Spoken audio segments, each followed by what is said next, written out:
The Raja Saab review మొదటి rod దిగింది, బాగా దిగింది.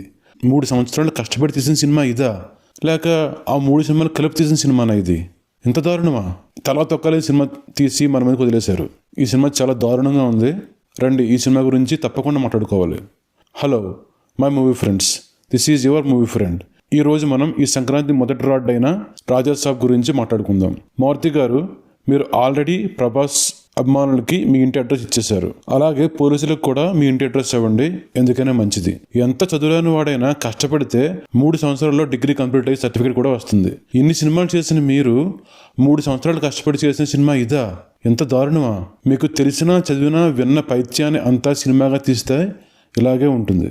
స్టోరీ లైన్ ఏంటంటే, ఒక మనవడు తన నానమ్మని వాళ్ళ తాతయ్య నుండి ఎలా కాపాడుకున్నాడు అని. కానీ చివరికి నానమ్మ మనవడిని ఎలా కాపాడింది అనేది ట్విస్ట్. మూవీ స్టార్టింగ్లోనే డైరెక్ట్గా మనం ఎలాంటి స్టోరీ చూడబోతున్నామని చెప్పేశారు. తర్వాత కామెడీ, సెంటిమెంట్, వెటకారం అండ్ హారర్ కామెడీతో బండి బాగానే లాగించారు చాలాసేపు. చాలా రోజుల తర్వాత ప్రభాస్ మాట్లాడడం చూస్తాం. ప్రభాస్ కామెడీ టైమింగ్, వెటకారం చాలా బాగా వర్కౌట్ అయింది ఈ సినిమాలో. ఇంకా సత్య, విటి, గణేషన్, ప్రభాస్, శ్రీను అండ్ సప్తగిరి చేసిన హారర్ కామెడీ కూడా బాగా వర్కౌట్ అయింది. అన్ని వర్కౌట్ అయినాయి అంటున్నావు, నీకు ఏంటర్ ప్రాబ్లం అని అంటారా? ఇంతే సినిమా గురించి. ఇంతకంటే మంచిగా చెప్పడానికి ఏం లేదు. మిగతాదంతా డొల్లా, మిగతాదంతా ఇంకా రాడ్డే. అంతకుముందు చెప్పాను కదా కామెడీ బాగుందని. కానీ ఆ కామెడీ లేకపోయినా సినిమాకి వచ్చి నష్టం ఏం లేదు. ఎందుకంటే ఆ కామెడీ ఏ విధంగానూ సినిమా స్టోరీ ముందుకెళ్ళడానికి సపోర్ట్ చేయదు. అలాగే 3 హీరోయిన్స్ ఉంటారు, ట్రయాంగిల్ లవ్ స్టోరీ ఉంటది. ఆ హీరోయిన్స్ ఉన్న సీన్స్ మొత్తం తీసేసిన సినిమాకి ఏమాత్రం నష్టం లేదు. అసలు ఆ హీరోయిన్ క్యారెక్టర్స్ ఎందుకున్నారో కూడా తెలియదు సినిమాలో. వాళ్ళు ఏదో పేరుకున్నారంతే. వాళ్ళ వల్ల సినిమాకి ఏమాత్రం ఉపయోగం లేదు. వెనకడు తుపాకి లేకపోయినా లపాకి కావాలన్నా అంట.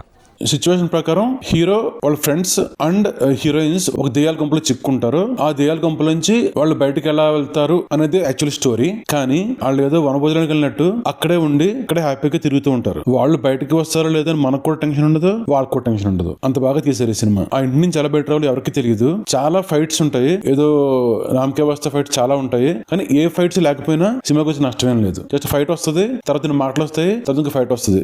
ఉపయోగం లేని ఫైట్స్, ఏ ఫైట్ కూడా ఉపయోగం లేదు. అయినా సరే పెట్టారు సినిమాలో. ఎంత అయిపోయిన తర్వాత ఆ ఇంటి నుంచి ఆ దెయ్యాల కంపెనీ నుంచి బయటకు వెళ్ళ రావాలో ఎవరికి తెలియదు. కాబట్టి ఏదో కొన్ని ఎమోషన్స్, హిప్నాటిజం, శాస్త్ర చక్రాస్ అని తెలిసి తెలియని పైత్య మాటలు మాట్లాడి మనల్ని భ్రమించడానికి ప్రయత్నిస్తారు. అంతా చేసి లాస్ట్ లో దేవుడిని తీసుకొచ్చి స్టోరీని చుట్టేశారు. దేవుడు వస్తే మనం అనటానికి ఇంకేం ఉండదు కదా. What a convenient cover drive Maruthi. ఇంత చేసినా నాకు అర్థం కాని విషయం ఏంటంటే, వాళ్ళ తాత చాలా గ్రీడీ. ఇప్పుడు సంపాదించిన ఆస్తి తర్వాత జన్మలో కూడా అనుభవించాలంటే ఆయన భార్య న్యాచురల్ గా పోవాలి, న్యాచురల్ గా చనిపోవాలి. కానీ కొసమరిపు ఏంటంటే, ఆమెని, ప్రభాస్ ని తాతే చంపడానికి ప్రయత్నిస్తాడు. అసలు తాత ఎందుకు ఆ ఇంట్లో వదిలేసి వెళ్ళిపోవాలి? ఆ ఇంట్లోనే ఆ ఆస్తిని అనుభవించచ్చు కదా. పోని వెళ్ళిపోయాడు, ఆస్తిని తీసుకుని వెళ్ళిపోతాడు. వెళ్ళిపోయినోడు పోని ఆస్తిని అనుభవిస్తాడా?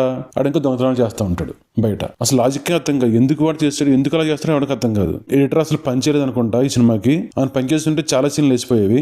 తమన్ బ్యాక్గ్రౌండ్ మ్యూజిక్ ఓకే ఉంది, కానీ సాంగ్స్ ఒక్క సాంగ్ తప్ప వేరే సాంగ్స్ ఏవి కూడా బాగాలేదు. నాకు వేరే సినిమా ఫీల్డ్ అవకాశం ఇవ్వట్లేదని తమంగా చాలా బాధపడుతున్నారు.